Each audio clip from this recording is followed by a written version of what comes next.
नमस्कार, मैं रश्मि वर्मा, व्याख्याता रायगढ़ छत्तीसगढ़ से। आज हम आतिशबाजी से पर्यावरण को किस प्रकार नुकसान पहुंचता है, इस बारे में समझेंगे। आतिशबाजी अर्थात पटाखे ये पर्यावरण को बहुत अधिक प्रदूषित करते हैं। इंसान विभिन्न अवसरों पर, चाहे वो शादी ब्याह हो, कोई प्रोसेशन निकलना हो, मैच जीतने का समय हो, प्रत्येक अवसर पर आतिशबाजी के माध्यम से अपनी खुशी जाहिर करता है। लेकिन प्रदूषण को नुकसान पहुंचाने वाले बहुत बड़े कारकों में से ये एक है। आतिशबाजी के द्वारा हर प्रकार का प्रदूषण होता है, जैसे ध्वनि प्रदूषण। आतिशबाजी से बहुत अधिक शोर उत्पन्न होता है, जिसके कारण राह चलते हुए व्यक्ति अगर अचानक ध्यान ना जाए तो उनकी गाड़ी का बैलेंस बिगड़ जाता है और वे दुर्घटना के शिकार हो जाते हैं। हृदय संबंधी रोगी जो होते हैं उनके लिए बहुत घातक होता है। इससे बहरापन उत्पन्न होता है। बच्चों और जानवरों के लिए ये दहशत उत्पन्न करता है। वायु प्रदूषण। आतिशबाजी के द्वारा कार्बन डाइऑक्साइड, कार्बन मोनोऑक्साइड और सल्फर डाइऑक्साइड जैसी गैसें वातावरण में उत्सर्जित होती हैं। ये गैसें फेफड़ों में जाकर श्वास संबंधी बीमारियों का कारण बनती हैं।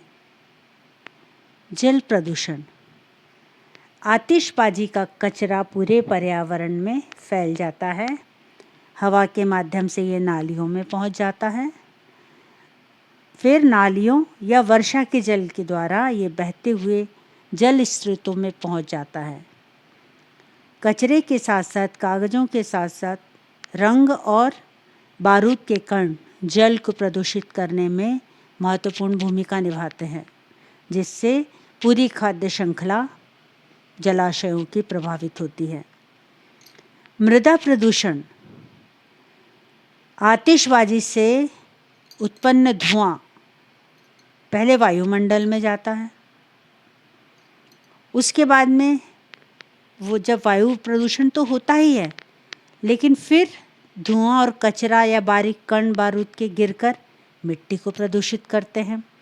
अगर नमी है वातावरण में, कोहरा या ओस के माध्यम से ये कण गिरकर फिर ज़मीन पे आ जाते हैं, कई बार अम्लीय वर्षा का कारण बन जाते हैं।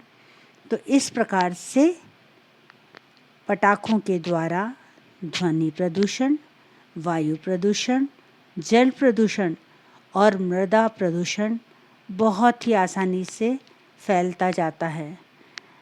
हमें इस बात को समझना होगा। बढ़ते ताप और घटते वनों के लिए आज हर इंसान का जागरूक होना बहुत ज़रूरी है। सभी योजनाएं व्यर्थ हो जाती हैं यदि इंसान सचेत नहीं होता है। तो एक व्यक्ति की जागरूकता एक बड़ी समस्या को दूर करने में अपनी अहम भूमिका निभा सकती है। धन्यवाद।